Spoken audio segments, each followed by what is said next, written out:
Muy buenas tardes, seguimos con la historia de gárgolas en el estado de Chihuahua. Mira, hace años, posiblemente fue en los 90, en una zona más allá de Parral, Chihuahua, hay un pueblito, una comunidad que se llama San Francisco del Oro. Por ahí alrededor hay minas grandes, pero también hay cuevas naturales. Por ahí, en una de las narrativas que tenemos, comento yo que encontraron una víbora que se estaba comiendo los becerros. Bueno, en ese lugar hay muchas historias de tesoros, muchísimo. Entonces, los avistamientos de víboras gigantes no son muy comunes, sí los ha habido, pero al igual que con las gárgolas, son casuales, o sea, no son de todos los días, no son de que salgo y me la encuentro, no, aunque la busques. Ahora, la víbora o serpiente gigante, las que se han visto ahí, miden de 9 a 13 metros, aproximadamente, es una media. Resulta que las gárgolas es lo mismo, no en tamaño, en avistamientos. Por aquel rumbo las ven poco, y se diría que menos que aquí. ¿Por qué? Porque son poblados pequeños, porque la zona es diferente, hay mucho árbol, mucho mezquite alto, entonces no es tan fácil verlas. ¿A qué voy con esto? En aquel lugar, en Parral, había unas personas, la mayoría ya eran casados, pero eran jóvenes todavía. No recuerdo si eran 5 o 6 en total, pero es uno de esos dos. El más joven tendría 18 y el más grande 30, de 30 a 32 años. Les habían comentado de algunos tesoros que pudiera haber dejado la revolución por allá.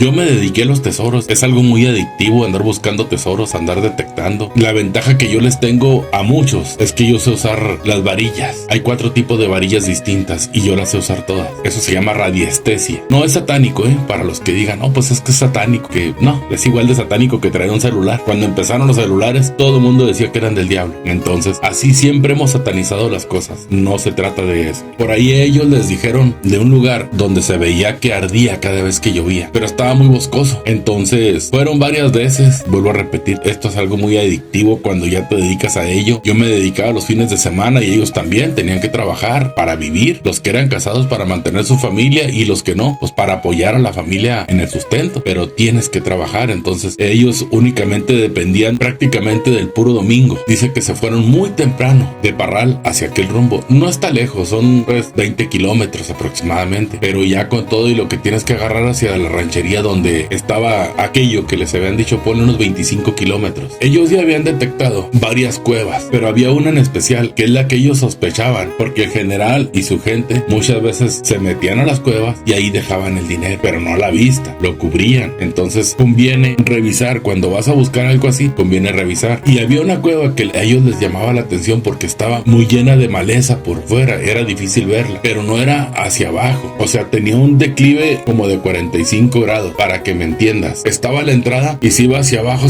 como si fuera una resbaladilla, para que mejor me entiendas. Entonces ellos nunca se quisieron meter porque sabían que para salir iba a estar difícil. Se veía como de unos hacia abajo, como unos 40 metros, unos 30 metros posiblemente. Entonces dijo uno de ellos, bueno, ¿qué hacemos? Necesitamos entrar, posiblemente ahí está el tesoro. Muy bien, se prepararon. El siguiente domingo se llevaron lámparas, sogas, varias sogas, las ataron bien. Uno de ellos se la ató a la cintura. Llevaban espejos. Tú dirás, ¿para qué quieres un espejo en la cueva? Ni que estuvieran tan bonitos para estarse viendo ahí. No, lo que pasa es que en aquel tiempo había unos espejitos de unos 15 centímetros de ancho por 30 más o menos. Llevaban varios de esos. Los pusieron recargados en las piedras para que iluminaran la cueva. Entonces al menos unos 20 metros se veía completamente como si fuera de día. Luego pusieron otro para que reflejara más y se veía hasta el fondo. ¿Eso qué pasa? Detecta si hay alguna serpiente principalmente. O sea, el miedo que ellos tenían era por ir cuidando las paredes. Ellos querían revisar todo. Si había alguna muestra de que habían agujerado la pared por un lado para sepultar algo, una caja de un cofre, le llamaban talegas, unas bolsas con monedas, en fin, ese tipo de cosas. Entonces ellos querían que estuviera lo más iluminado posible. Acordaron con aquel joven que una vez que estuviera dentro, encendiera las lámparas para ver si la cueva daba más adentro, porque había una curva, una bifurcación, y ahí ya no se veía. De ahí él se iba a soltar para que se metiera otro. La idea era que se metieran 3 de los 5 o de los 6, que se metieran 3 para estar los otros allá pendientes y la soga ahí se iba a quedar. Ya una vez que ellos llegaran hasta donde alcanzaban las sogas, la iban a amarrar un extremo para que no se fuera a caer en caso de que la jalaran por alguna cosa. Todo estaba muy bien planeado. Se metió el primero, iba revisando, por lógica, ellos deslizándole poco a poco la soga, y él iba revisando las paredes, cuidando precisamente que no hubiera alguna cascabel por ahí, porque son muy amantes las cascabel de meterse, y atrás de cualquier piedra, atrás de cualquier tabla, de cualquier cosa, puedes una serpiente. Al momento que te muerde, pues hay que sacarlo inmediatamente y llegar a la camioneta y llevarlo al hospital. Por eso es que iba bien amarrado de la cintura. Empezó a descender 10 metros, revisando las paredes por los lados. Con la luz que daban los espejos se veía perfectamente. La pared arriba, el piso, ninguna serpiente se veía. Llegó hasta donde estaba ya plano, posiblemente unos 30 metros. Escuchaban perfectamente cuando él hablaba y apenas se estaba soltando. Cuando empezó a gritarle desesperado: sáquenme, sáquenme, sáquenme, jálenme. Inmediatamente lo empezaron a jalar y él gritando desesperado. Y se vio algo, los que estaban afuera lo vieron, el por qué, el motivo de que él gritara. Soltó incluso la lámpara que traía. Él lo que quería, rasgando rápido entre la pared, tratar de subir. Había mucha piedra suelta, de las pequeñas, entonces no era fácil. Sin embargo, él quería salir de emergencia. Dicen que había algo semejante a un diablo. Se era semejante a un diablo que lo quería agarrar y lo alcanzó a rasgar, pero no se pudo quedar con él. Estuvieron luchando como 20 segundos y él desesperado y aquellos jalándolo. Por fin lo pueden jalar. Empezaron a gritar fuerte y aquel diablo lo soltó. Salieron, ahí dejaron parte de los espejos. No sé si la soga la recogieron, pero corrieron rápido a la camioneta y vámonos.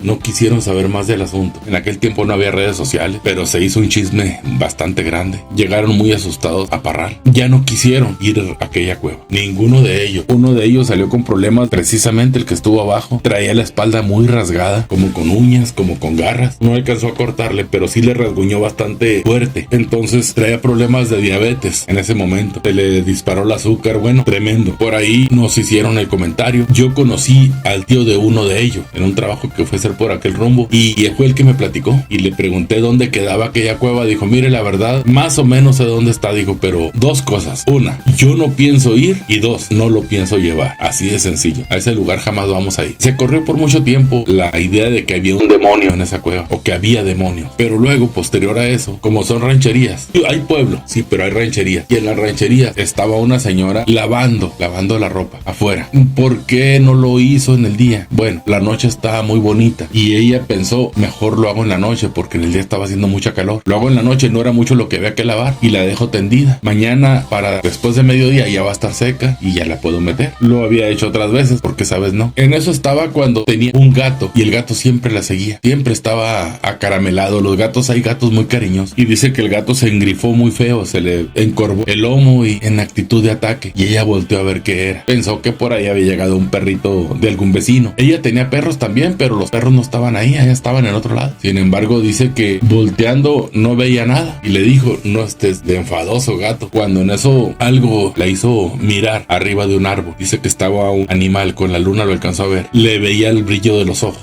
que era muy feo, que era un ave grande, pero en aquel tiempo a todo le llamaban diablo y a todo le llamaban bruja. Que era una bruja, que era el diablo, que esto y que el otro, y se metió. Con el tiempo se hizo muy famoso aquello. Yo quiero decirte, ¿por qué? Si era una gárgola, ¿por qué lo atacó? Para empezar, no lo atacó para aniquilarlo, porque era muy fácil para un ser de estos. Si fuera a aniquilarte, lo hace inmediatamente, o sea, no te suelta. La gárgola únicamente quería que él se fuera de ahí. Cuando tú acorralas a un animal, sea cual sea, incluyendo un puma, el puma te siente y lo primero que hace es irse. Aquí hay puma y no hemos tenido noticias de que ataque a las personas. Mira, hablando de pumas, cuando estuvimos viviendo en Santa María del Oro, Durango, el pueblito, pues es ciudad, ¿verdad? Una ciudad muy pequeña, pero ya dicen que es ciudad. En aquel tiempo era pueblo. Tenía su presidencia municipal, había 2 bancos, había economía. Ahorita ya como que ha caído mucho, ya incluso cerraron el banco, pero por las orillas, desde aquellos años, ya había mucha gente que le gustaba salir a caminar en las mañanas. Hay personas que les gusta correr, pero allá gustaban de salir muy temprano a caminar. Y en una ocasión iban 2 mujeres, apenas estaba clareando, y ellas caminaban con rumbo hacia el río, por un camino vecinal. En ese camino no había mucho tráfico de camionetas, y menos a esa hora. Entonces comentaban ellas que cuando menos pensaron, estaba un gato echado en el camino. Ya estaba amaneciendo, ya se veía bien. Aquel gato se paró y les gruñó muy feo. Era un puma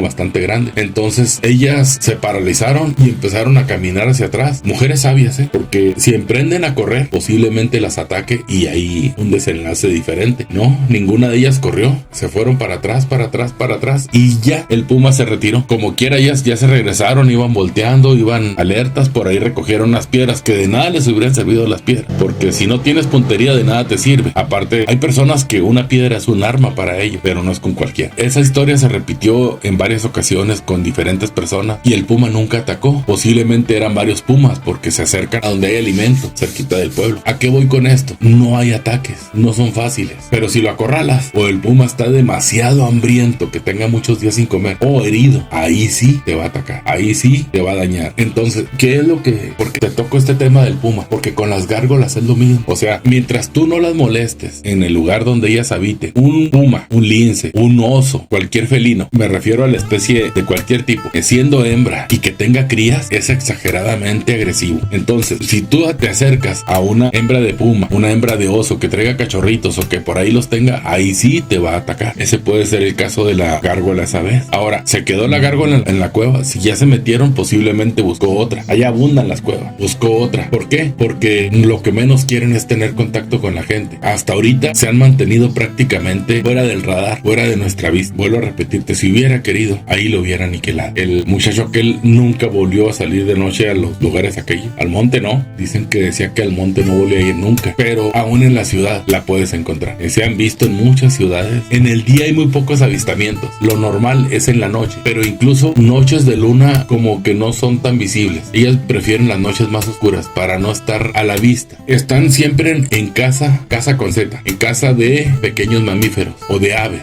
Entonces, mi recomendación, no las molestes. Llegas a ver una, trata de grabarla. No trates de interactuar porque pueden tomarlo, y lo mismo con un felino, un oso, lo que te encuentres, un jabalí. Retírate del paso de ellos, que no te sientan como una amenaza, porque las consecuencias te las vas a encontrar. Con una víbora, retírate poquito para que ella pase. Así de sencillo. Todos tenemos derecho a vivir, déjalos que pasen.